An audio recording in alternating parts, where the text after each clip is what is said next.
सर्वेभ्यः नमो नमः। रे चातक सावधान मनसा मित्रं क्षणं श्रूयताम्। अम्भोदा बहवो हि सन्ति गगने सर्वे अपि नेत्रादृशा।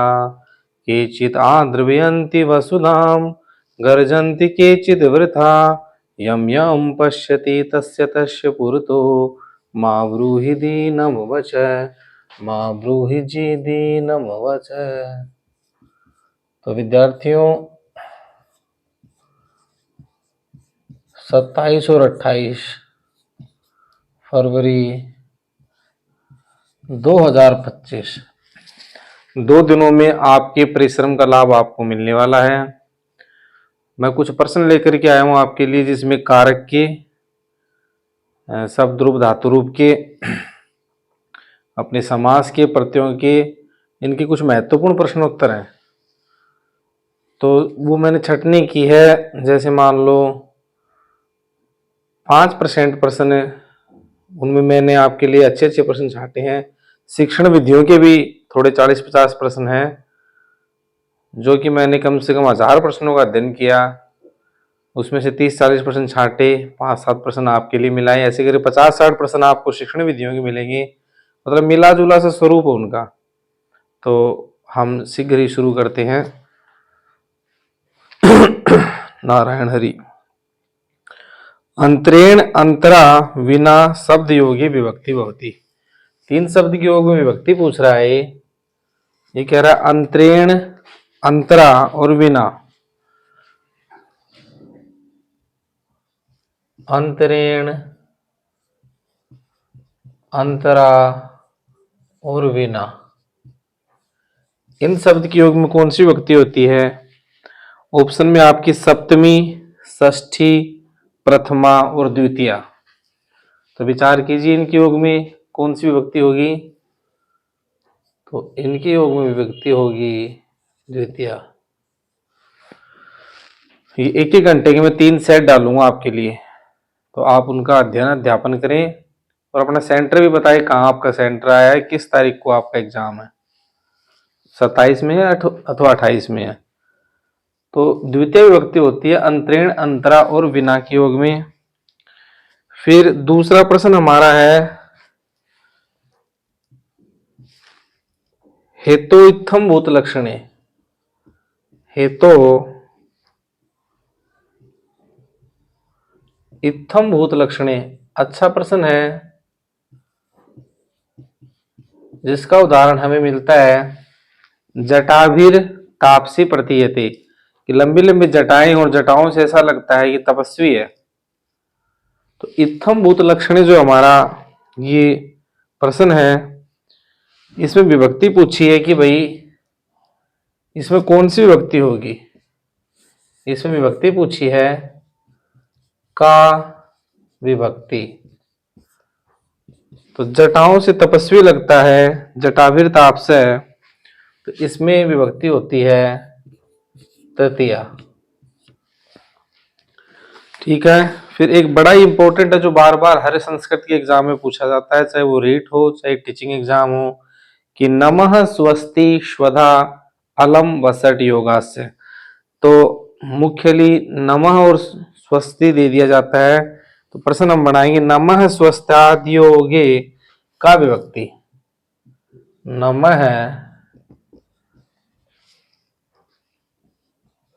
स्वस्ति आदि, दोनों शब्द आ गए नमः और स्वस्ति। तो नमः स्वस्त्यादि योगे का विभक्ति भवति। तो नमः और स्वस्ति के योग में कौन सी होती है? जैसे हम करते हैं गुरुवे नमः, गणेशाय नमः, तो इसमें हमारी कौन सी विभक्ति होगी? विचार कीजिए। बहुत अच्छे, चतुर्थी विभक्ति। अपनी तैयारी पे विश्वास कीजिए और एग्जाम के सेंटर के बाहर ऐसे मत पढ़ें। 27 वाले कल पढ़े, 28 वाले 27 तक पढ़े, मतलब आधे दिन पहले आप रेस्ट करें। अब बहुत बढ़िया प्रश्न है, सह के अर्थ में कौन सी विभक्ति होती है? सह अर्थे, विभक्ति बहुवचन। और बहुत से बच्चे एक गलती और करके आते हैं कि आपने संस्कृत भाषा को लैंग्वेज फर्स्ट में भरा है, तो जब आप पेपर को खोल लेना तो उसमें फर्स्ट भाषा जो लैंग्वेज दी है उसी को करें, दूसरी में आपने हिंदी इंग्लिश दी है उसी को करें। और अगर आपने संस्कृत भाषा को दूसरे नंबर पे भरा है तो दूसरे नंबर जहां सेकंड लिखा है उसमें संस्कृत लिखिए, वो वाली संस्कृत आप करें। फर्स्ट में आपने हिंदी अंग्रेजी जो किया वो करें, इसका विशेष ध्यान रखें, वरना आपके 60% खराब होंगे। 60% में तुक्का लगेगा। ठीक है। तो सह की योग में विभक्ति होती है तो तृतीय विभक्ति होती है। जो हम उदाहरण करते हैं, पुत्रेण सह आगतः पिता, तो पुत्र में हमने तृतीय विभक्ति की। बड़ा अच्छा प्रश्न है। हिंसार्थे सर्वत्र विभक्ति भवति। हिंसा के अर्थ में जैसे सिंहात विभेति, शेर से डरता है, स्वानात विभेति, चोरात विभक्ति, चोर से डरता है। तो प्रश्न बनाया, बड़ा अच्छा प्रश्न बनाया है कि हिंसार्थे, हिंसार्थे सर्वत्र विभक्ति भवति। तो हिंसार्थे सर्वत्र विभक्ति भवति पंचमी विभक्ति होती है। अब इसने प्रश्न बनाया बड़ा ही अच्छा है कि एक क्रिया के बाद जब दूसरी क्रिया होती है,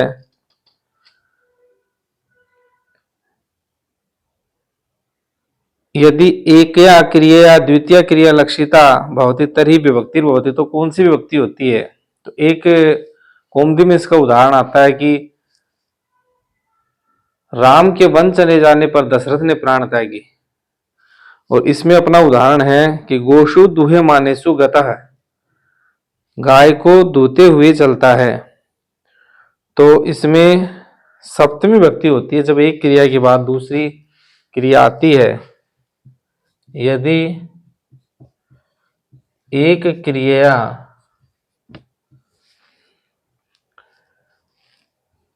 क्रिया के द्वारा द्वितीय क्रिया लक्षिता भवति, तो विभक्ति आती है हमारी सप्तमी। जैसे गोसु दुहे मानेसु गतः, तो क्रिया में भी और कर्ता में भी, दोनों में सप्तमी विभक्ति आई। उसके बाद में आपका प्रश्न नंबर 7 है, यस्मात् प्रादुर्भाव भवति तस्मिन् विभक्तिर भवति। तो इसका बड़ा अच्छा उदाहरण आता है, गोमयात वृश्चिक जायते। गोमयात, गोबर से बिच्छू पैदा होते हैं, तो गोबर में पंचमी विभक्ति हुई। तो जिससे प्रादुर्भाव होता है उसमें कौन सी विभक्ति होती है? यस्मात् प्रादुर्भाव भवति तत्र का विभक्ति, वहां विभक्ति होती है आपकी पंचमी। गोबर से बिच्छू उत्पन्न होते हैं, गोमयात वृश्चिक जायते, तो गोबर में पंचमी विभक्ति गोमयात। 8 का प्रश्न विद्यार्थियों हमारा है कारक प्रकरण के अंदर से, प्रातिपदिक मात्रे कौन सी विभक्ति होती है? तो हमारा सूत्र आता है, प्रातिपदिकार्थ लिंग परिमाण वचने मात्रे प्रथमा। तो प्रातिपदिक मात्रे का विभक्ति भवति। प्रातिपदिक मात्रे कौन सी विभक्ति होती है? तो आपका क्या उत्तर होगा? प्रथमा। 9 का प्रश्न है, जब कर्ता क्रिया को प्राप्त करना चाहता है तो उसमें कौन सी विभक्ति होगी? वो कौन सा कारक होगा? कर्तुः क्रियया आप्तुम इष्टतमं कारकम किम संज्ञक स्यात्। जब कर्ता अपनी क्रिया के द्वारा किसी चीज को प्राप्त करना चाहता है तो कौन सा कारक होता है? कर्तृकारक, कर्म कारक, कर्ण कारक या संप्रदान कारक, अपादान कारक, जो भी आपके विकल्प हैं तो आप विचार कीजिए। मैं इसका प्रश्न लिखता हूं, कर्तुः क्रियया आप्तुम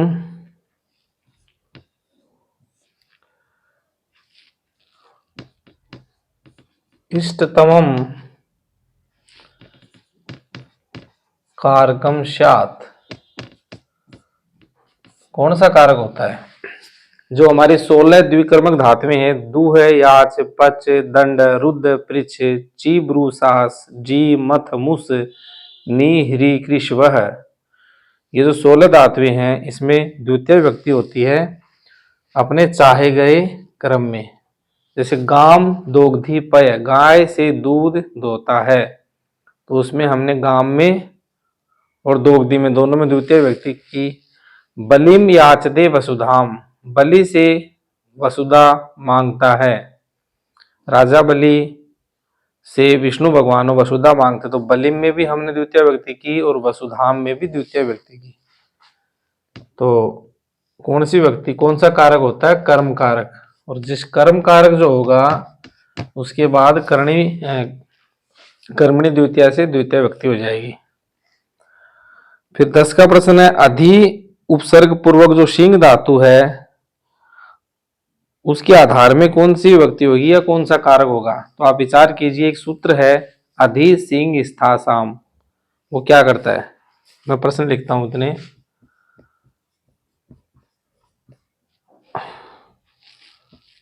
अधि पूर्वाणाम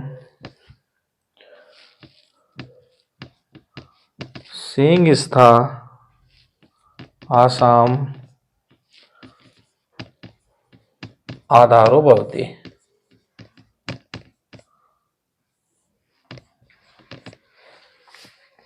विचार कीजिए क्या पूछना चाहता है। अधि पूर्वाणाम सिंह स्था धातु का जो आधार है वो क्या है, कौन सा कारक है? बहुत अच्छे, वो है कर्म कारक। तो इसमें आपका सूत्र आता है अधि सिंह स्था साम कर्म। अधि पूर्वक सिंह धातु हो तो इसका बनता है वेकुंठम, वेकुंठम अध्यासते,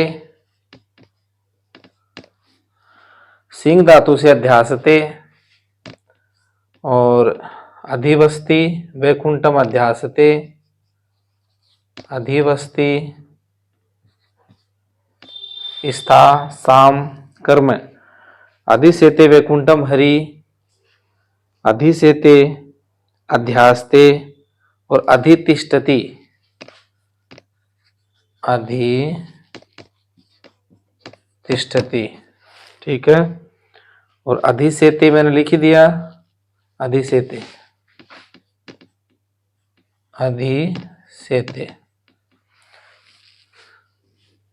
तो सिंह धातु अधिसेते या अध्यास्ते, और अधितिष्ठति सिंह, अधि सिंह स्था, स्था के योग में अधितिष्ठति, और साम अधिसेते वैकुंठम हरि, अध्यास्ते वैकुंठम हरि, अधितिष्ठति। ये 3 उदाहरण आपके बनते हैं। फिर अगला प्रश्न है, काला ध्वय रो अत्यंत संयोग है। इसमें जो कर्म कारक हुआ वो किसके योग में हुआ, या उदाहरण इसका कौन सा बनता है? तो कालवाची शब्द है मासम अधीते, मासम अधीते महीने भर तक पड़ता है। तो काला ध्वय रोतन संयोगी, काला ध्वय अत्यंत संयोगी, इसका उदाहरण क्या होगा? मासम अधीते, महीने भर तक पड़ता है। 3 उदाहरण और दिए थे, गाम दोग्धीपय, हरिम भस्ती, द्रोणो ब्रीहि, और मासम अधीते। तो काला धोर अत्यंत संयोगी सूत्र से उदाहरण बनेगा आपका मासम अधीते।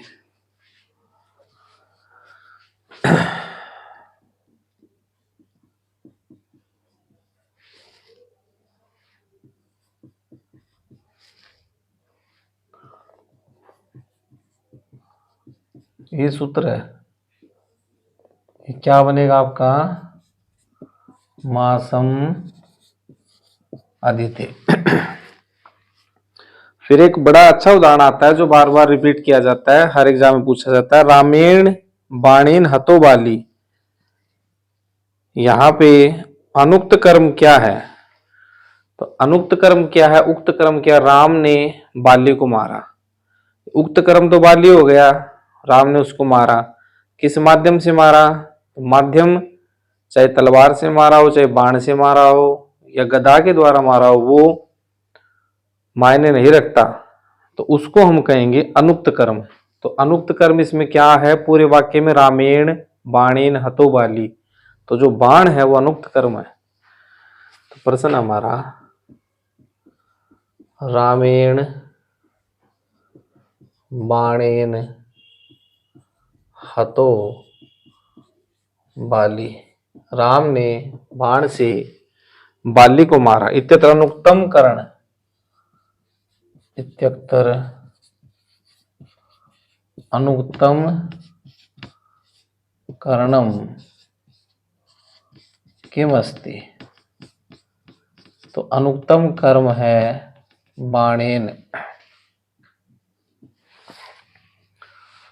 सहयुक्ते तृतीया विभक्ति भवति, तो हमारा सूत्र आता है, आप सोचिए, मैं ऑप्शन बोलता हूं। प्रधाने अप्रधाने, प्रधाने अप्रधाने च प्रधाना प्रधान रहिते।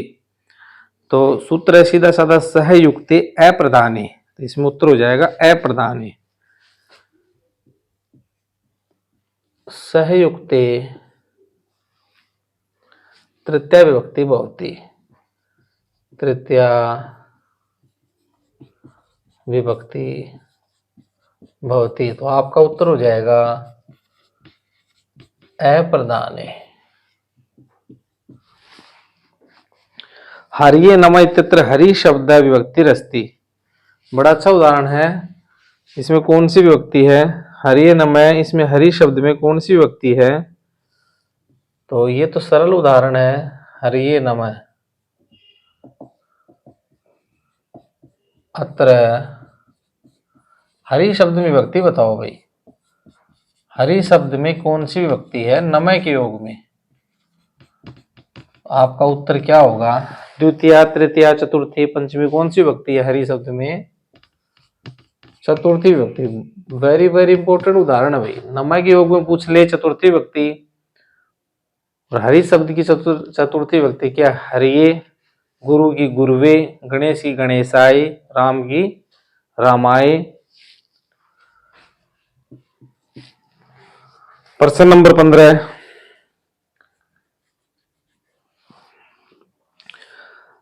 जैसे हमें उदाहरण दिया जाए, गवाम गोशु व कृष्णा अतिक्षिरा, गायों में जो काली गाय है वो ज्यादा दूध देती है। या फिर नरनाम नृषु व द्विज श्रेष्ठ, नरों में द्विज श्रेष्ठ हैं। इसमें षष्ठी और सप्तमी दोनों व्यक्ति लगती है विकल्प से। नरनाम नृषु और गवाम गोशु, द्विज श्रेष्ठ है, गवाम गोशु कृष्णा बहुक्षिरा, गायों में काली गाय अधिक दूध देने वाली है। और नरों में निर्णाम षष्ठी, नृषु सप्तमी, द्विजय उत्तम है। तो दो में से श्रेष्ठ बताने के लिए षष्ठी और सप्तमी व्यक्ति लगती है। और सूत्र है यतस्य निर्धारणम, तो इसने पूछा यतश्च निर्धारणम, बहुत में से एक का निर्धारण किया जाए, इस सूत्र का उदाहरण क्या है? इस सूत्र का उदाहरण, दो उदाहरण मैंने आपको बताए, नरनाम नृषु व द्विज है श्रेष्ठ,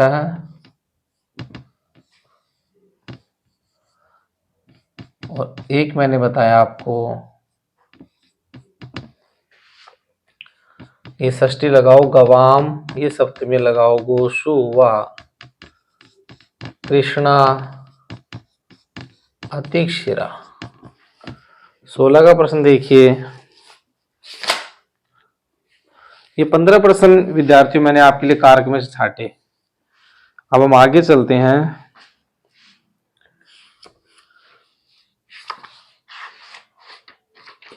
हम थोड़े बहुत इंपॉर्टेंट क्वेश्चन करते हैं।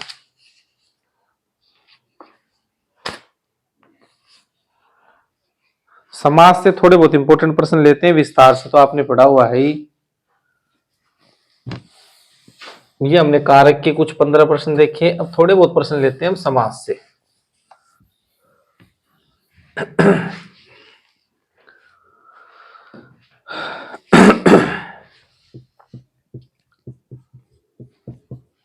पहला प्रश्न है अधिहरि। अधिहरि में समास का नाम बताना आपको। अधिहरि। विकल्प में आपके अव्ययी भाव समास, बहुब्रीहि, द्वंद्व और द्विगु। अधिहरि में किम समास है, तो आपका उत्तर हो जाएगा अव्ययी भाव। आदि उपसर्ग लग गया, अव्ययी भाव समास का उदाहरण है। कृष्णस्य समीपम का समास पद आप क्या बनाएंगे? कृष्णस्य समीपम, इसका समस्त पद क्या बनाएंगे? इति समस्त पदम किम। ऑप्शन में मौखिक रूप से आपको बताता हूं जिससे समय खराब नहीं हो। कृष्णस्य समीपम का क्या बनेगा? कृष्ण समीपः उपकृष्णम। स का ऑप्शन है कृष्णस्य समीप है और द का ऑप्शन है उपकृष्ण है। दो विकल्प तो आपने अलग हटा दिए, ब का और द का। उपकृष्णम आएगा, उपकृष्ण आएगा। बहुत अच्छे, उत्तर आएगा आपका उपकृष्णम। उपकृष्णम आएगा विद्यार्थियों। कृष्णस्य समीपम यथाशक्ति उदाहरण किस समास का है? बार बार पूछा जाता है। यथाशक्ति समास का नाम बताओ, तो बेझिझक आप करोगे अव्ययी भाव समास। समास विग्रह शक्तिम अनतिक्रम में यह आपको आता ही है। नदीभिश्च जो इति सूत्रेण समास, नदीभिश्च कौन सा समास करता है? ये जो सूत्र है नदीभिश्च, ये इसका उदाहरण क्या है?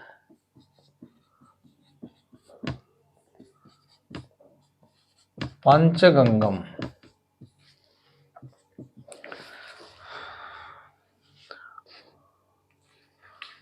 एक उदाहरण और है उपजरसम, जिसका जराया समीपम डिवाइडेशन होता है। इस समास का नाम भी आपसे पूछा जाए, आपका उत्तर होगा अव्ययी भाव।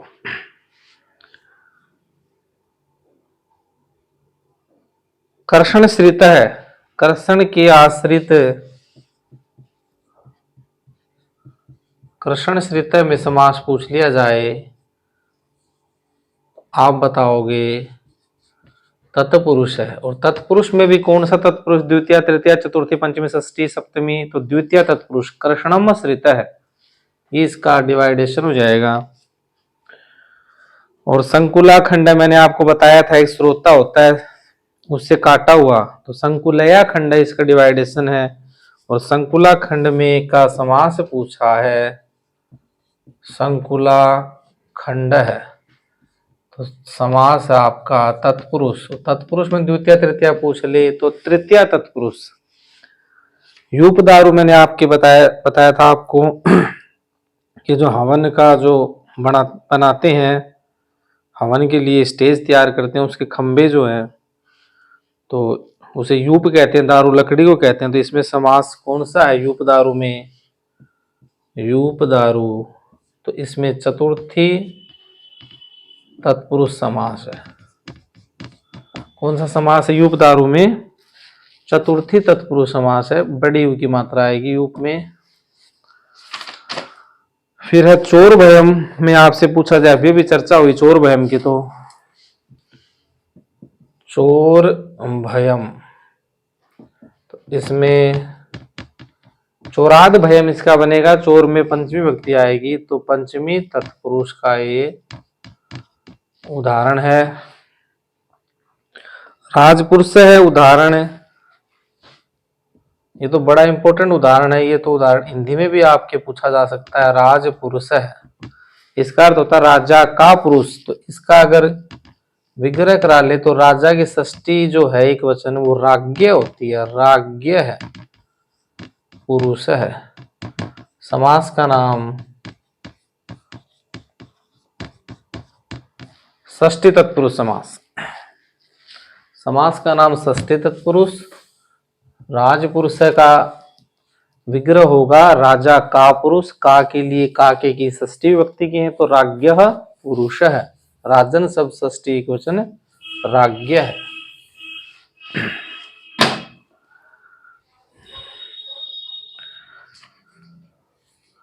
कृष्ण सर्प है उदाहरण है और कर्मधारी ऑप्शन नहीं है। तत्पुरुष है, द्वंद्व है, दिगु है, अव्यय भाव है। तो कृष्ण सर्प में आप कौन सा समास करोगे?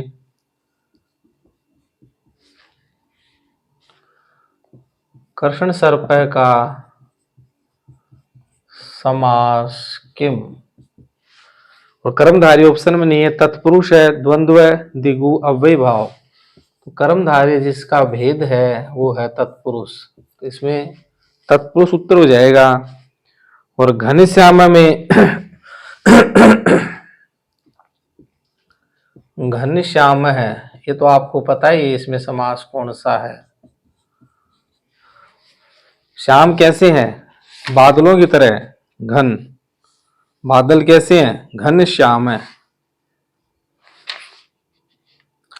घन श्याम है, बादलों की तरह के श्याम।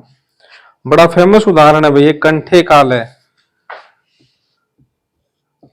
कंठे काल है, कंठ में काल है जिसके विष, जो भगवान शिव शंकर है। कल की आपकी शिवरात्रि है, वीडियो जब आप देखोगे अपलोड होगा तो शायद शिवरात्रि के दिन ही आप देखोगे, ये अभी तो बहुत लेट हो गई। अगले दिन आप देखोगे शिवरात्रि को। कंठे काल है, भगवान शिव आपका भला करे। ओम त्र्यंबकम यजामहे सुगंधिम पुष्टिवर्धनम उर्वारुकमिव बंधनात् मृत्युर्मुक्षेमामृतात्। तो जो त्र्यंबक है, 3 नेत्रों वाले, वो भगवान हमें अमृत की तरफ ले चले, वो हमारी रक्षा करे। तो कंठे काल है, काल में, कंठ में जिसके काल है, ऐसे कौन है? ऐसे हमारे भोलेनाथ हैं, शिव शंकर हैं। बहुब्री समास का उदाहरण है। और पीताम्बर भी बहुब्री का उदाहरण है। पीले वस्त्र जिसने, पीताम्बरम आ जाए तो कर्मधारी कर दो, पीताम्बरम म आ जाए, और पीताम्बर आ जाए तो उसको आप बहुब्री करेंगे। और इसका विग्रह पूछ ले तो पीतम अम्बरम यस्य, पीतम अम्बरम यस्य, ये हो जाएगा। पीताम्बर आपका है वो आपका बहुब्रीहि का उदाहरण है। और अगर आपसे पीताम्बरम पूछ लिया जाए, कर्मधारी है, वो कपड़े की विशेषता बता रहा है कि वो कपड़ा पीला है, पीताम्बरम। कपड़ा नपुंसकलिंग है तो मैं आ गया, मैं आए तो कर्मधारी है। और पीताम्बर यानी कोई व्यक्ति है जो पीले वस्त्र धारण करता है, वो कौन है? भगवान विष्णु है। तो वो आपका समास चला गया बहुब्री में। किसी के पास चित्र रंग की गायें हैं, चित्रगु, उस व्यक्ति को हम बोलेंगे चित्रगु। तो ये उदाहरण किसका है? चित्रगु। तो ये उदाहरण आपका बहुब्रीहि का। विडोरस के समासोस्ति, विडोरस के, जिसके चौड़े बलशाली कंधे हों उसको हम कहेंगे विडोरस्क है। इसमें समास है, उत्तर होगा आपका बहुब्रीहि।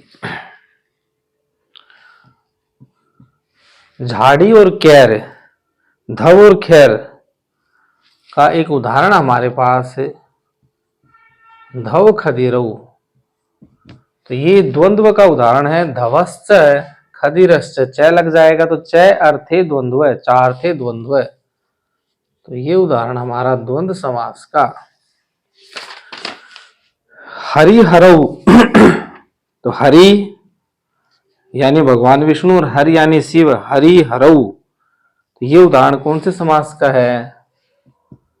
बहुत अच्छा उदाहरण है, हरि हरऊ।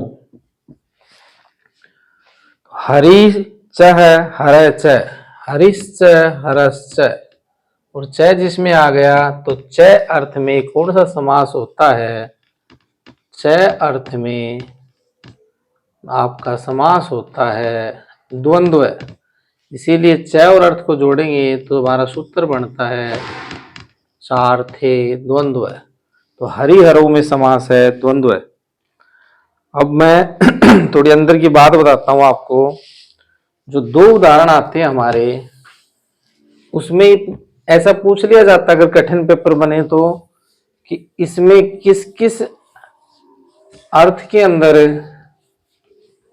इसमें समास हुआ है। तो जैसे एक उदाहरण है,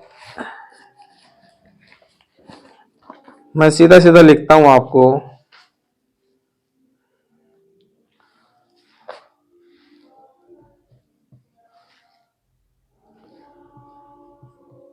आजाद्यंतम, आजाद्यंतम जो है इस सूत्र का उदाहरण पूछा है। सूत्रस्यो धारणम किम। तो देखो इसका उदाहरण लिख देता हूं, मैं एक बार फिर समझाता हूं आपको। ईश कृष्णौ, देखो ये आजादी, आजाद्यंतम, ये जो उदाहरण है, ये उदाहरण कहता है कि अच आदि में हो, अच आदि में हो, उसमें मैं समास करूंगा सूत्र आजाद्यंतम। ठीक है, तो जो इसके बाकी जो तीन एग्जाम्पल हैं, जैसे कि आपका हरि हरऊ, तो हरि में शुरू में है आया, वो हल है। शिव केशव में शुरू में स आ गया, और माता पितरों में भी मां आ गया। लेकिन ईश कृष्णऊ जो उदाहरण है उसमें शुरू में क्या है? वो अजादि है, अच आदि में हो जिसके, तो ये उदाहरण अजादंतम का हो गया, और ईश कृष्णऊ उदाहरण ये हमारा बना। फिर जैसे उदाहरण है कि शिव केशव को, शिव केशव है, इसको क्यों ले लिया? इसमें अव्यय भाव समास के अंदर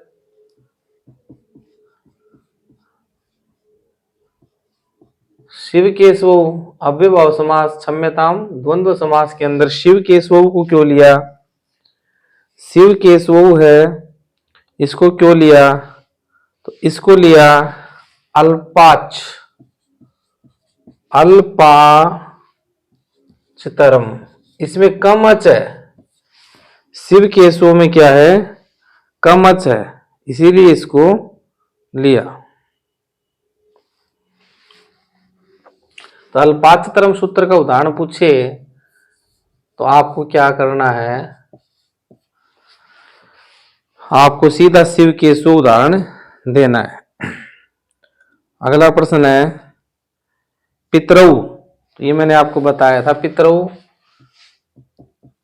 पितरऊ में माता से पिता से, माता और पिता दोनों आते हैं। ये किस समास का उदाहरण है? द्वंद्व का उदाहरण है। उसके बाद हम चलते हैं भाई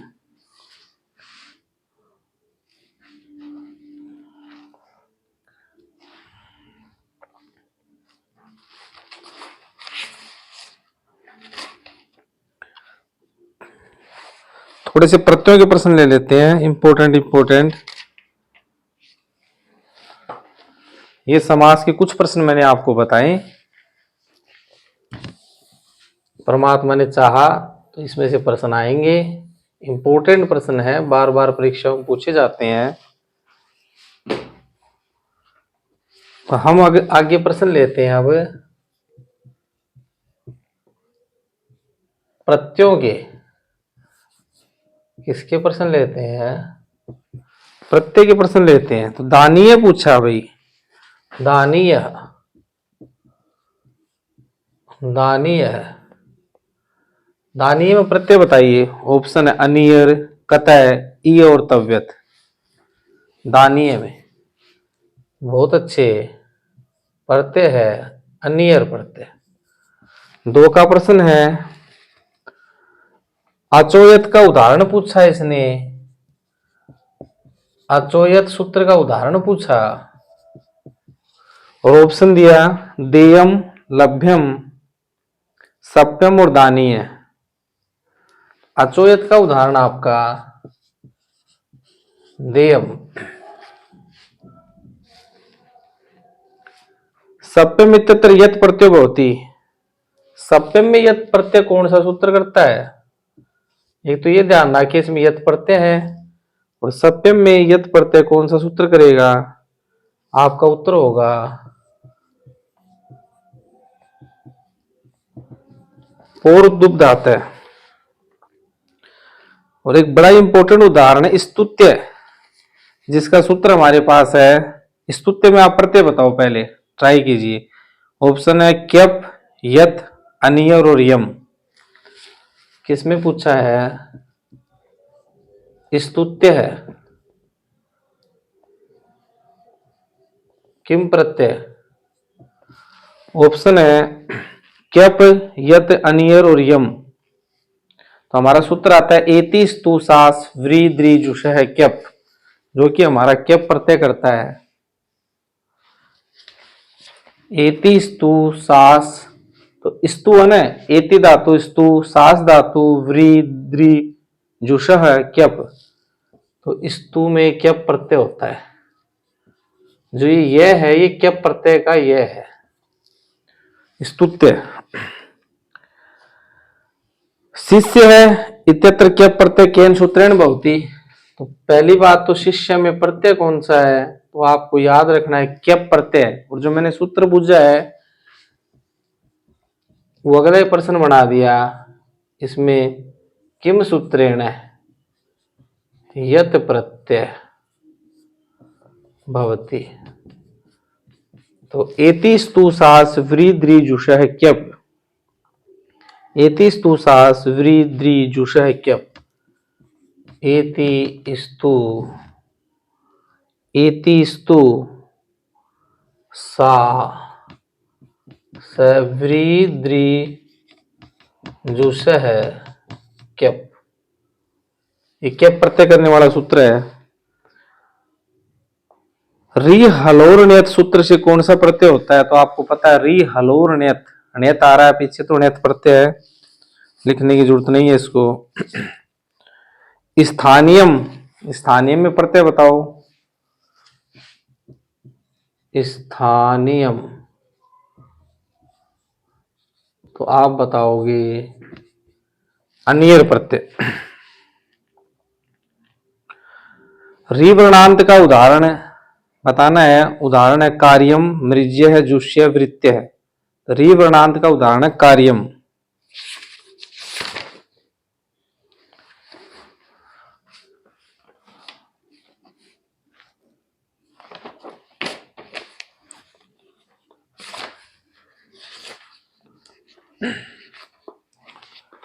ये आपके मैंने कुछ एक प्रश्न लिए हैं जो मेरे पास कलेक्शन था, उसके अंदर से भाई कौन सा प्रश्न क्या आ सकता है।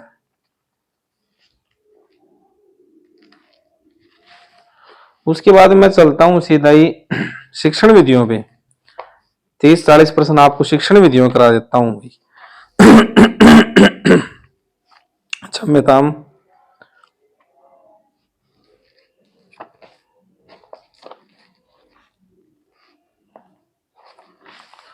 405 का प्रश्न संख्या। हाँ बढ़िया प्रश्न है भाई शिक्षण विधियों के। शिक्षण विधियों के बढ़िया प्रश्न है। 30-40 प्रश्न कराऊंगा, परमात्मा ने चाहा तो 2-3 प्रश्न अवश्य आपके इसमें से आएंगे।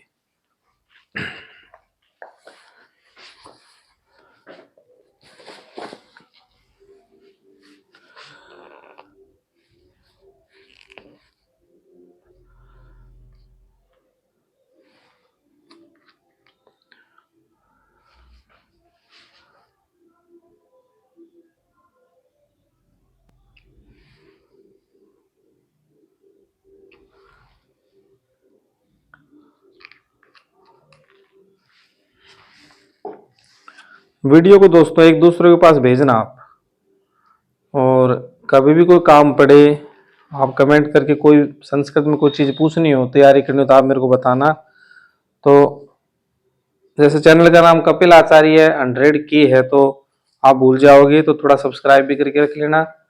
मैं भी कोई यूजफुल वीडियो होगा, अच्छे वीडियो होंगे, अच्छी तथ्यात्मक जानकारी, शुद्ध जानकारी आपके लिए लेकर के आऊँगा। संसाधन अल्प है, कोई बात नहीं, तो आप थोड़ा सा उसको सब्सक्राइब भी करके रखें। तो शिक्षण विधियों के प्रश्न देखो, 50-60 प्रश्न है। शैक्षिक रीति विज्ञानम शब्द है शैक्षिक रीति विज्ञानम, ये हमारे प्रश्न है भाई शिक्षण विधियों के। शिक्षण विधियां, और ये एक पंक्ति दी इसने, शैक्षिक रीति विज्ञानम। शैक्षिक रीति विज्ञान में इसमें प्रत्यय पूछा है, इस पूरी लाइन में क्या प्रत्यय है भाई? इत्यत्र प्रत्यय अस्ति। एक ऑप्शन है ठक प्रत्यय, एक ऑप्शन है ल्यूट प्रत्यय, फिर स का ऑप्शन है उभौ और द का है इक। तो देखो जो शैक्षिक है ना, इसमें एक प्रत्यय हुआ है ठक प्रत्यय का, ठ की जगह इक हुआ है, ठस से का सूत्र से। और जो विज्ञानम है इसमें ल्यूट प्रत्यय का यू है, ठीक है, वी प्लस वी उपसर्ग पूर्वक ज्ञा धातु, ल्यूट प्रत्यय का यू से यू और नाको से यू का अन हुआ। तो जहां हमारा दूसरा ऑप्शन था ठक और ल्यूट, ये दोनों प्रत्यय जो बता रहा था उभौ, ये उभौसक, ये सही उत्तर हो गया। यानी दोनों प्रत्यय, कौन कौन से दोनों? एक इसमें प्रत्यय है ठक प्रत्यय, और दूसरा है यू और नाको सूत्र का, जो कि यू को अन कर देता है, ल्यूट प्रत्यय। ये दो प्रत्यय ठक और ल्यूट, इसीलिए हमारा उत्तर आ गया उभौ, स का ऑप्शन। शिक्षण इति शब्द को धातु, शिक्षण में धातु बताओ। शब्द है हमारा शिक्षण, शब्द में शिक्षण शब्दे को धातु, धातु हमारी इसमें है शिक्षा धातु है। और शिक्षा क्या है, अगर ये प्रश्न पूछ लिया जाए, इसके ऑप्शन सुनना। शिक्षा क्या है? का शिक्षा, ए ऑप्शन है शिक्षा एकम पुस्तकम, शिक्षा एक पुस्तक है। ब ज्ञानम अनुभवश्च, ज्ञान और अनुभव। स ऑप्शन है एकम वस्तु, और द है शिक्षकाधीना, टीचर्स के जो अधीन है वो शिक्षा है। तो आपका उत्तर इसमें हो जाएगा का शिक्षा। शिक्षा क्या है? ज्ञानम अनुभवश्च, ज्ञान और अनुभव है वो शिक्षा है भाई। संस्कृत शिक्षण प्रथमम भाषा कौशलम, तो ये तो आप भाषा कौशल तो सब में एक जैसा ही होता है। तो पहला जो भाषा कौशल है संस्कृत शिक्षणे प्रथम भाषा कौशल कौन सा है? LSRW आप पढ़ते हैं तो लिसनिंग यानी सुनना, और संस्कृत में श्रवणम।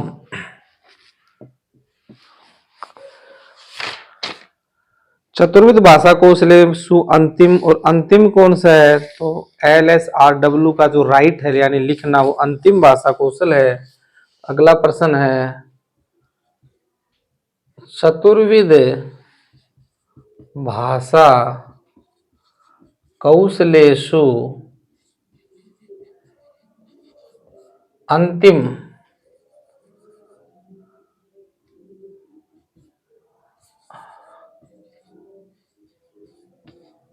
भाषा कौशल कौन सा है? आपका उत्तर हो जाएगा लेखनम।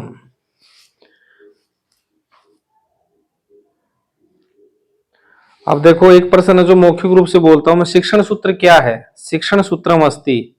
ए सरलात कठिनम प्रति, ब पूर्णात अंशम प्रति, पूर्ण से अंश की ओर, सरल से कठिन की ओर, और शय से ज्ञात से अज्ञात की ओर। पहले जो हमें आता हो उसका ध्यान करेंगे, फिर उस अज्ञात की तरफ बढ़ेंगे। या फिर एतानी सर्वाणी, इसका उत्तर हो जाएगा एतानी सर्वाणी। शिक्षण विधियों की मैंने जो 4-5 किताबें पढ़ी है उसमें जितने प्रश्न देखे हैं उसमें अधिकतर जो एते सर्वा, सर्वम, एते सर्वाणी, जो ये उत्तर आता, तो आप भी ध्यान दीजिएगा उसमें सभी करके आओ। आप ऐसे मत सोचो कि सभी कर दिए, गलत हो जाएगा। उसमें अधिकतर में एते सर्वाणी उत्तर है। फिर आपका प्रश्न 12 का है, शैक्षिक रीति विज्ञानम, इसमें उपसर्ग कौन सा है? तो शैक्षिक रीति विज्ञानम ये पंक्ति है, तो विज्ञानम में उपसर्ग बताओ। बहुत अच्छे, वी उपसर्ग है, विज्ञानम में वी उपसर्ग है। अब जैसे देखो मैं प्रश्न बताता हूं आपको। प्रश्न है, मौखिक रचना शिक्षण से उद्देश्य बताइए। मौखिक रचना शिक्षण की पहला ऑप्शन है संस्कृत ध्वनि नाम शुद्धोच्चारणम ज्ञानम, मौखिक संस्कृत ध्वनि का शुद्ध उच्चारण ज्ञान हो जाता है मौखिक से। दूसरा नूतन शब्दई वाक्य रचना योग्यता या विकास है, नूतन शब्दों की वाक्य रचना का योग्यता का विकास। तीसरा सरल वार्तालाप से योग्यता या विकास। और चौथा उपयुक्तम सर्वम। तो तीनों ही विकल्प सही है, तो चौथा विकल्प उपयुक्त सही हमारा सही हो जाएगा। श्रव्य काव्य का उदाहरण क्या है? पहला ऑप्शन है कथा, दूसरा काव्यम, तीसरा दोनों, चौथा न किमपि। तो श्रव्य काव्य का उदाहरण है कथा और काव्य दोनों। व्याकरण अनुवाद रीति के प्रवर्तक कौन है? व्याकरण अनुवाद रीति के प्रवर्तक, व्याकरण अनुवाद रीति प्रवर्तक है।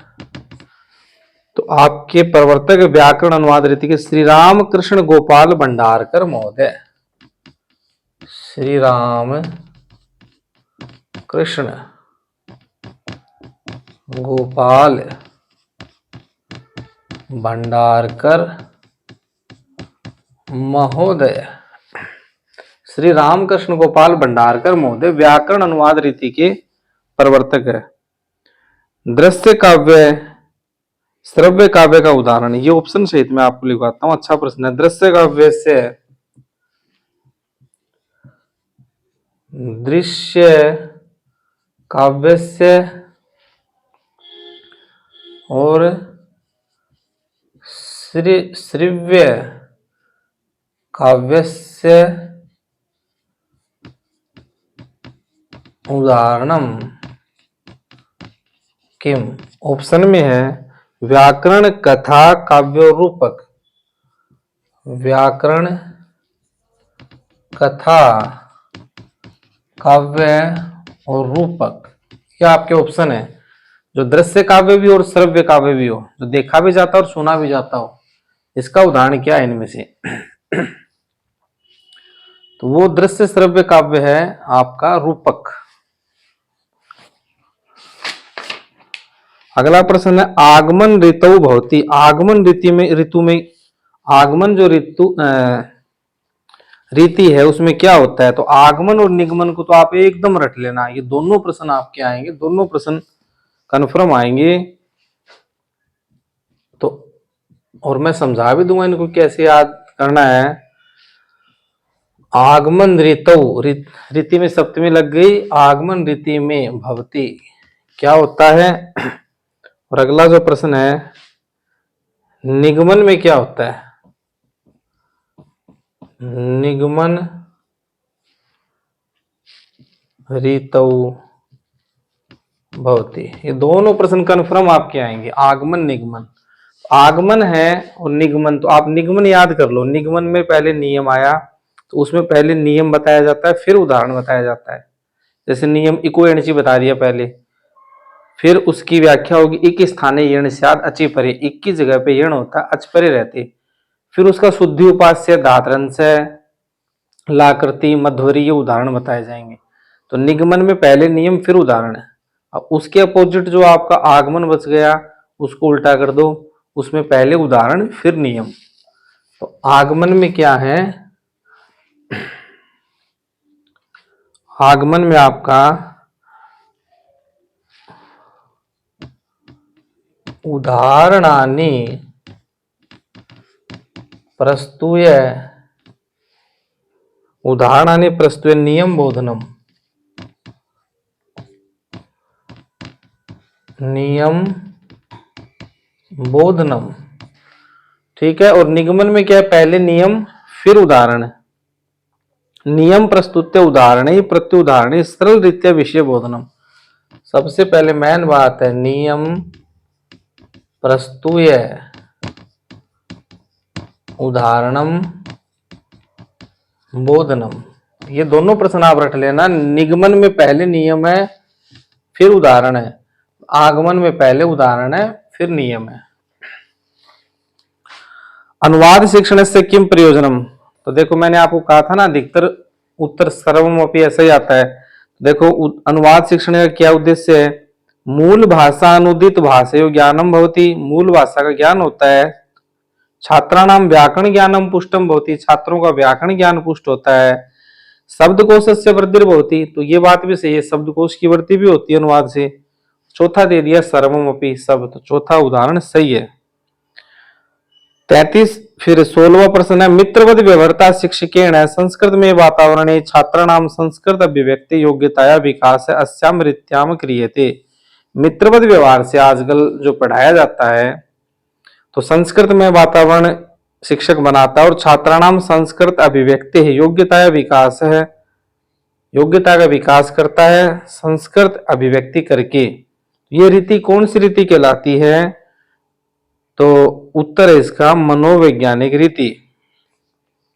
17 का प्रश्न है, प्रोडी एलोन महोदय अस्य नवाचार से मूल पुरुष है।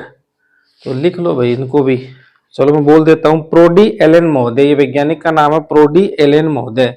इन्होंने किस शिक्षण के अंदर नवाचार किया, तो उत्तर आपका सूक्ष्म शिक्षण। सूक्ष्म शिक्षण का नवाचार किसने किया, प्रोफेसर डी एलन महोदय। अगला प्रश्न है, प्रत्यक्ष रीति नाम अपरम नाम किम। प्रत्यक्ष रीति का दूसरा नाम क्या है। प्रत्यक्ष रीति का दूसरा नाम है निर्बाध रीति। प्रत्यक्ष रीति का दूसरा नाम है निर्बाध रीति। लिख लीजिए इस प्रश्न को, प्रत्यक्ष रीति अपरम नाम किम। प्रत्यक्ष रीति का दूसरा नाम क्या है, निर्बाध रीति।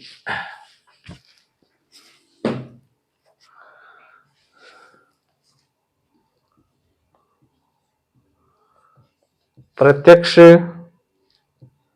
रीते अपरम नाम किम, निर्बाध रीति। निर्बाध रीति।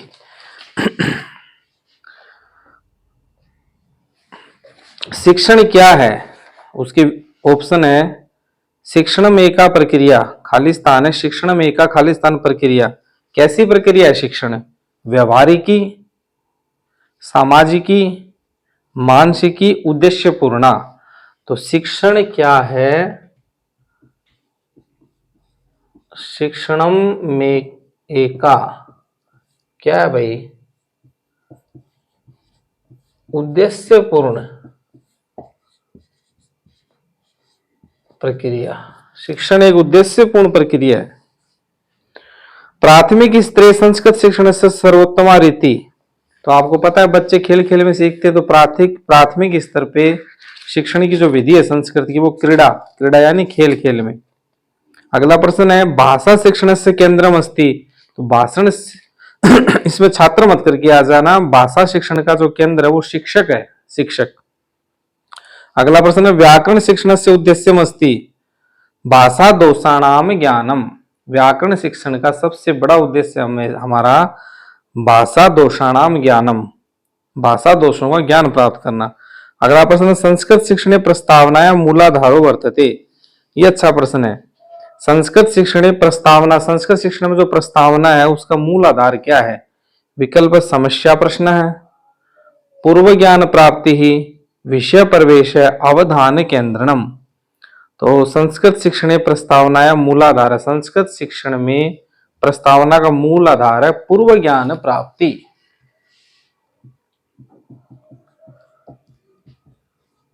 संस्कृत,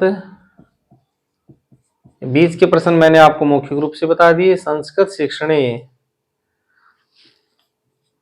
प्रस्तावनाया, प्रस्तावना का मूलाधारो वर्तते। मूलाधार क्या है? तो मूलाधार क्या है भाई? पूर्व ज्ञान प्राप्ति। पूर्व ज्ञान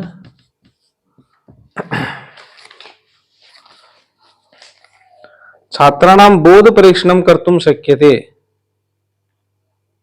छात्रों का पहले की जानकारी कितनी है कि उससे आगे उसको पढ़ाया जाए, तो वो ज्ञान की कैसे होती है, उसके बोध का परीक्षण कैसे होता है? विकल्प छात्रान पठित विषय पृष्ठा, तेसाम अभिभावकानां पृष्ठा, या अभिभावकों से पूछ के, या पठित विषय को पढ़ा करके उसके बारे में पूछ के, या सह तेसाम सुहृदानां पृष्ठवा, उससे प्रेम जता गया, न किमपि।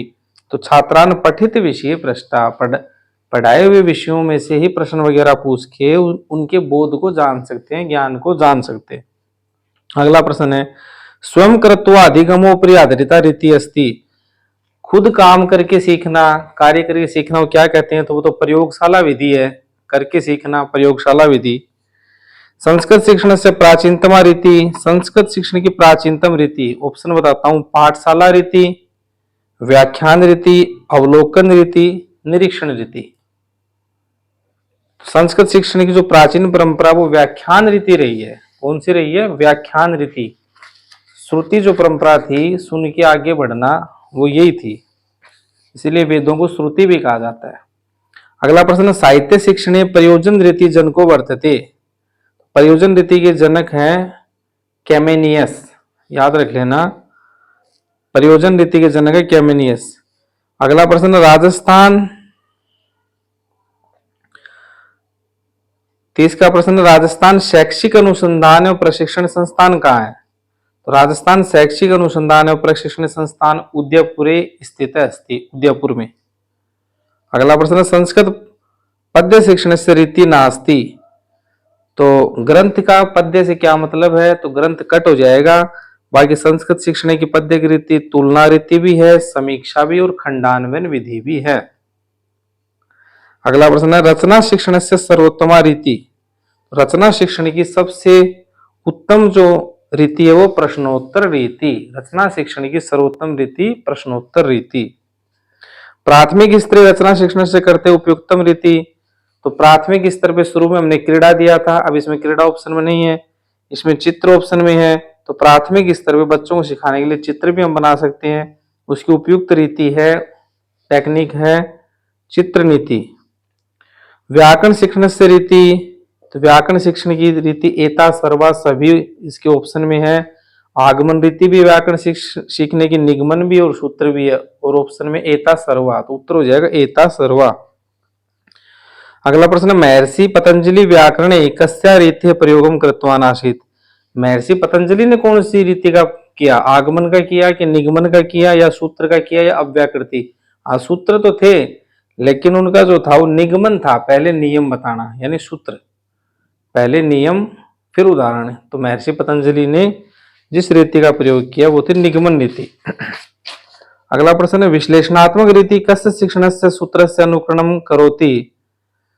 तो विश्लेषणात्मक यानी पूर्ण से अंश के प्रति, विश्लेषण यानी पूर्ण से अंश के प्रति। पठन समय छात्रेण अशुद्ध उच्चारण करते सती। अगर पढ़ने के समय छात्र अशुद्ध उच्चारण करता है तो उसको हम शुद्ध उच्चारण से पुनः पुनः अभ्यास कार्यतव्य, शुद्ध उच्चारण का फिर अभ्यास करवाएंगे, बार बार अभ्यास करवाएंगे। शिक्षा ग्रहण से एकस्य अत्र उपायो अस्ति एकाग्रता। सबसे बड़ी चीज है शिक्षा ग्रहण में एकाग्रता। शिक्षणम भवेत, शिक्षण होना चाहिए सरल से कठिन की ओर। पहले कठिन पढ़ा दिया बच्चे को घबरा जाएगा, पहले सरल उसके बाद में कठिन। अगला प्रश्न कक्षायाम पाठनावसरे शिक्षकस्य अस्यामेव गुणो नितांत आवश्यकम। तो संबोधन उसका जो है, जो शुरू में वो संबोधन करेगा बच्चों को, उससे बच्चे प्रभावित होंगे, वो उसका सबसे पहला गुण होना चाहिए। अगला प्रश्न 41 का, उत्तम शिक्षक से करते शिक्षण रीति नाम ज्ञानम अनिवार्यम अस्ति कथम। उत्तम शिक्षक के लिए शिक्षण रीति का ज्ञान होना अनिवार्य है, क्यों? इसका उत्तर है अनेन शिक्षण कार्यम प्रभावोत्पादकम भवति। अगर शिक्षण रीति का ज्ञान होगा कि पूर्ण से अंश की ओर ले जाना है, सरल से कठिन की ओर ले जाना है, तो उसको अपने शिक्षण कार्य के अंदर बाधा नहीं आएगी और वो अच्छे से पढ़ा पाएगा। जब उसको शिक्षण रीति का ज्ञान होगा तो शिक्षण प्रभावकारी होगा। व्याकरण अनुवाद रीति प्रवर्तको वर्तते, तो ये तो प्रश्न आया था। राम कृष्ण गोपाल भंडारकर महोदय वो व्याकरण अनुवाद रीति के प्रवर्तक हैं। उसके बाद पाठ्यक्रम कीदृशो भवेत्, पाठ्यक्रम होना चाहिए क्रिया प्रधानम, एक्टिविटी होनी चाहिए उनमें। उसके बाद स्थायी ज्ञान से करते सर्वश्रेष्ठ रीति। स्थायी ज्ञान पर्यटन घूमने फिरने से आएगा, घूमने फिरेंगे तो वो चीजें याद होगी। तो स्थायी ज्ञान की जो सर्वश्रेष्ठ रीति है वो पर्यटन रीति को माना गया है। आधुनिक शिक्षा का उद्देश्य है कुशल नागरिकों का विकास करना। आधुनिक जो शिक्षा है वो कुशल नागरिक बनाना चाहती है देश के लिए। फिर 46 का प्रश्न, एक छात्र गृह कार्य न कृत्वा आगच्छति। एक छात्र है वो गृह कार्य करके नहीं आता तो आप क्या करेंगे? ऑप्शन है छात्रम दंडम दे, उसको पीटेंगे, कारणम ज्ञातुम प्रयास करणीय, या कारण जानेंगे, या प्रधानाचार्य निवेदनीय, प्रधानाचार्य के पास ले जाएंगे, या किमपि न करणीयम। तो किमपि न करणीयम इति तो न सम्यक अस्ति, ये तो एकदम गलत है। प्रधानाचार्य के पास भी क्यों ले जाएंगे? दंड तो दे ही नहीं सकते हम किसी विद्यार्थी को, दंड का ऑप्शन तो नहीं है। तो हम उसके कारण को जानेंगे कि वो गृह कार्य क्यों नहीं करता।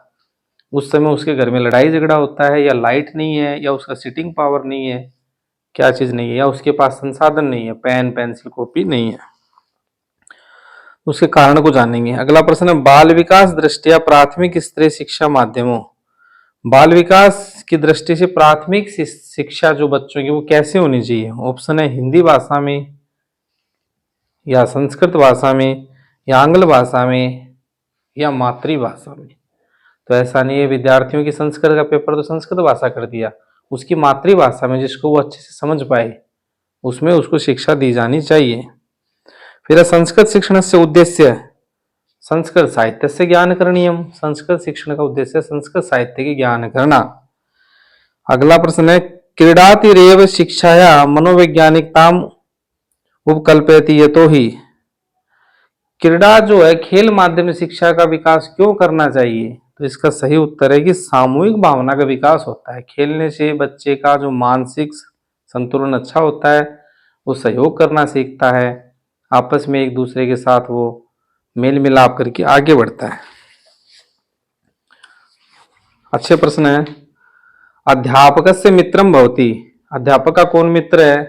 पुस्तक, छात्र, धन, या श्याम पट्ट। तो ये प्रश्न जब जब आ जाए अध्यापक का मित्र आपसे पूछ लिया जाए,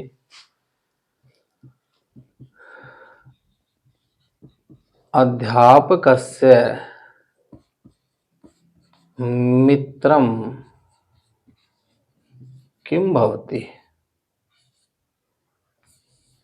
अध्यापक का मित्र कौन होता है भाई? ऑप्शन आपका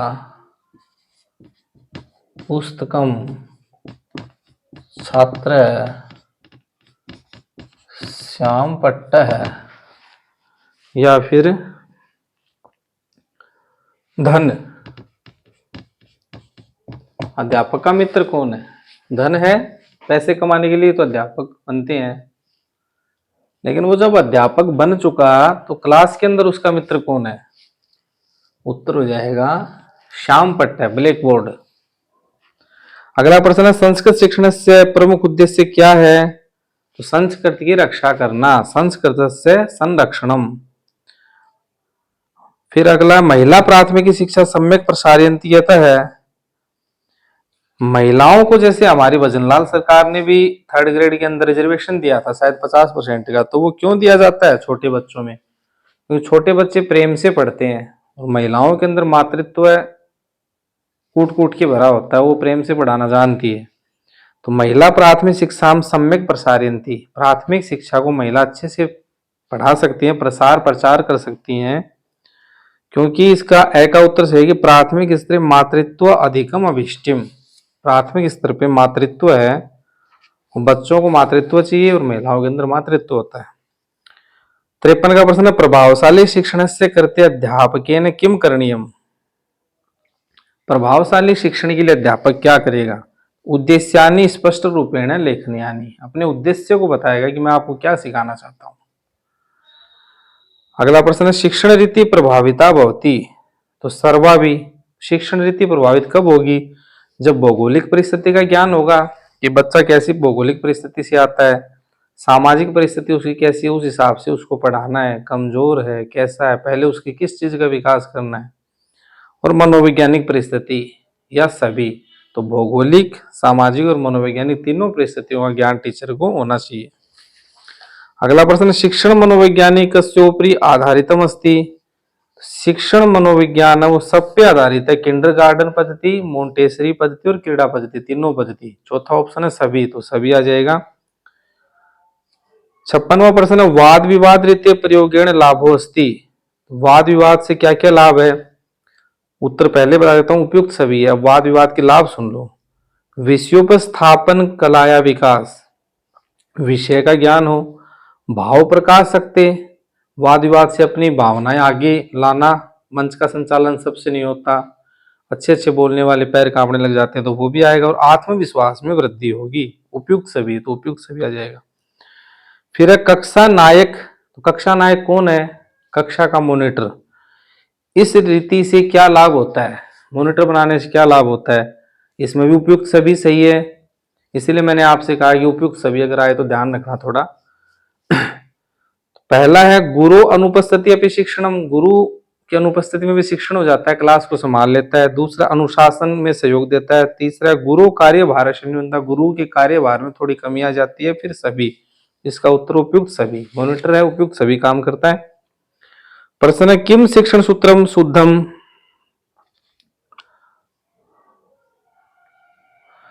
किम शिक्षण सूत्रम शुद्धम। अब देखो ये प्रश्न को इसने घुमाया है, मैंने पहले भी आपको बताया था कि थोड़ा ये हाँ और ना का ध्यान रखना। तो इसने बनाया किम शिक्षण सूत्रम, अब ये शुद्धम दिया देखो इसने, शुद्धम, लेकिन ये मय जो हलंत होता है तो इस मय में से ए निकल गया, ए, तो ये पूछ रहा क्या अशुद्ध है। इसने 4 ऑप्शन दिए, सरल से कठिन, तो ये तो शुद्ध है। मूर्त से अमूर्त, पहले तो मूर्त यानी कोई चीज पूरी दिखाओ, ताजमहल, फिर उसके अंदर खिड़कियां क्या है, नक्काशी क्या है, क्या बना हुआ है, तो मूर्त से अमूर्त की ओर ले जाओ, ये भी सही है। सरल से कठिन भी सही है। प्रत्यक्ष से अप्रत्यक्ष, पहले जो दिखाई देता है उसके बारे में बताओ, भाई ये पार्क है, फिर उसके पेड़ पौधे अप्रत्यक्ष की तरफ ले जाओ, यहाँ ऑक्सीजन भी है, अन्य गैसें भी हैं, ये तीनों ही ऑप्शन सही है। संश्लेषणात् विश्लेषण, संश्लेषण से विश्लेषण की ओर ले जाना, ये गलत है। इसमें अशुद्ध क्या है, संश्लेषणात् विश्लेषणम प्रति, यह शुद्ध है भाई।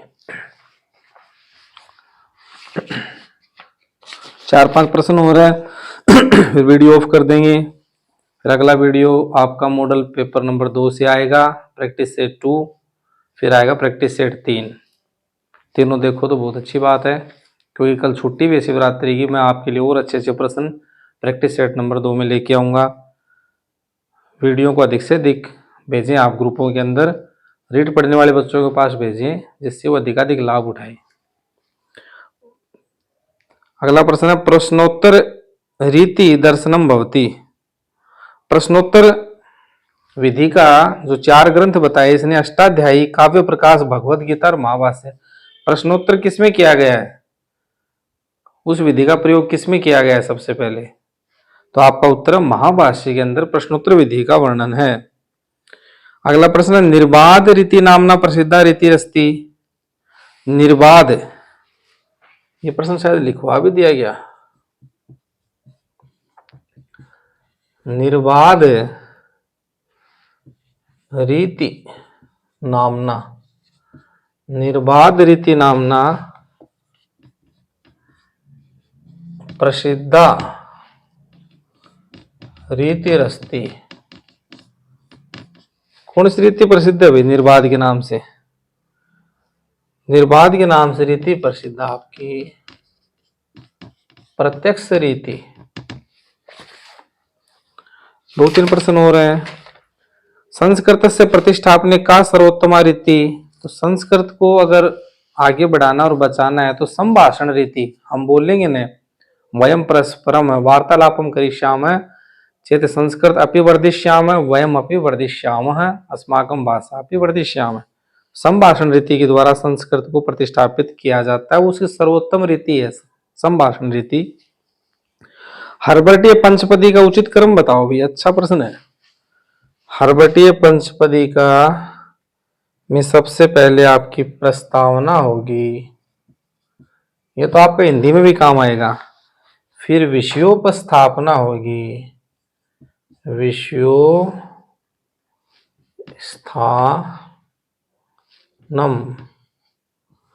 फिर आपकी तुलना होगी और उसके पश्चात सामान्यीकरणम प्रयोग है।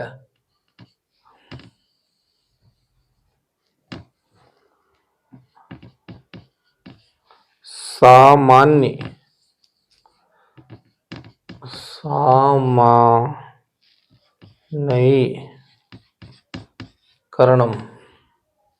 फिर प्रयोग है। ये हर्बटीय पंचपदी का है, तो इसका आप सूत्र बना लो। प्रस्तावना का प्र लिख लो, विषय का वि, तुलना का तु, सामान्यीकरण का सा और प्र। सबसे पहले देखो इसका जो भी उदाहरण था ना, इसमें प्रयोग और प्रयोग सब बहुत पहले आया, तो इसको मिलाना पड़ेगा।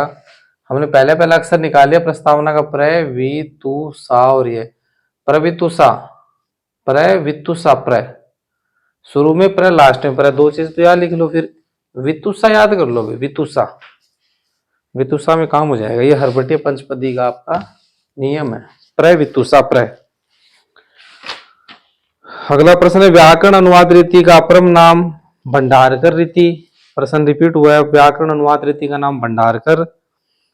फिर अगला प्रश्न, अस्याम ऋतु शिक्षक एकस्यापि शब्दस्य व्याख्यां कृत्वा श्लोकार्थम बोधयति। तो शिक्षक है वो व्याख्या करके श्लोकार्थ बताता है, तो ये व्याख्या विधि है। शिक्षक है एक एक शब्द से व्याख्या करता है, फिर श्लोकार्थ बताता है, तो व्याख्या रीति है। फिर थर्ड लास्ट प्रश्न है, पूर्णात अंशम प्रति इति शिक्षण सूत्रे आधारिता शिक्षण रीति विश्लेषणात्मक रीति, पूर्ण से अंश की ओर। तो ये विश्लेषण रीति के अंदर आता है, विश्लेषण रीति के अंदर। फिर सेकंड लास्ट प्रश्न है, संस्कृत से प्रतिष्ठापने सर्वोत्तमा रीति का, मैंने बताया था संभाषण रीति है संस्कृत की सर्वोत्तम रीति। देखो इसके ऑप्शन में अनुवाद रीति, आधुनिक पद्धति द्वारा। अब आधुनिक पद्धति सही मत कर देना क्योंकि संस्कृत खुद प्राचीन है। फिर शलाका परीक्षा, एक तिनका रखते थे किताब के अंदर, प्रतियोगिता होती थी किताब के अंदर तिनका रखते, वहीं से उस विद्यार्थी को उसकी व्याख्या करनी पड़ती। जैसे आशु भाषण सुना है ना कि तुरंत वहां पे टॉपिक दिया जाता है, उसके ऊपर बोलना पड़ता है। तो संस्कृत से प्रतिष्ठापने, संस्कृत की प्रतिष्ठापना करनी है, स्थापित करना, तो सर्वोत्तम रीति है संभाषण रीति, आपस में वार्तालाप। और अंतिम प्रश्न है, शिक्षा प्रक्रिया मन्यते। शिक्षा प्रक्रिया कैसी है भाई?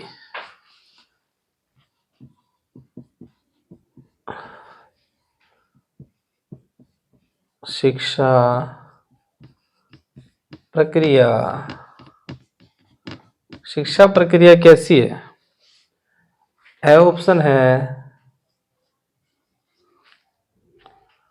चतुर्मुखी, ब ऑप्शन है एकमुखी, स ऑप्शन है अंतर्मुखी, द ऑप्शन है बहिर्मुखी। बहिर्मुखी है भाई शिक्षा प्रक्रिया, बहिर्मुखी।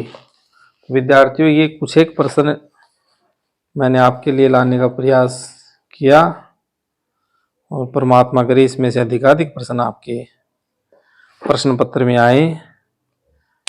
मेरा तो आपसे फिर से एक बार यही निवेदन है कि कुछ वीडियो मैंने आपके लिए डाले कुछ दिन का मैं आपका गुरु बना कि कल 26 तारीख है, तो जिस दिन आप वीडियो देखोगे 27 वाले बच्चे 26 तारीख को आधे दिन तक पढ़े, और जिसका 28 को एग्ज़ाम हो 27 के आधे दिन तक पढ़े। खूब पानी पिए, संतरे खाएं, अंगूर खाएं, पूरा आराम करें, समय से पहले सेंटर पे पहुँचे, गाड़ी वगैरह बुक करनी है, बसें भी फुल चलेंगी, टाइम पे जाएं, अपनी पूरी सामग्री लेकर के जाएं, दिमाग पे बर्डन ना रखें, क्योंकि परमात्मा सब बढ़िया करेगा अगर आपने मेहनत की है। तो इन्हीं शब्दों के साथ जय तु संस्कृतम जय तु भारतम।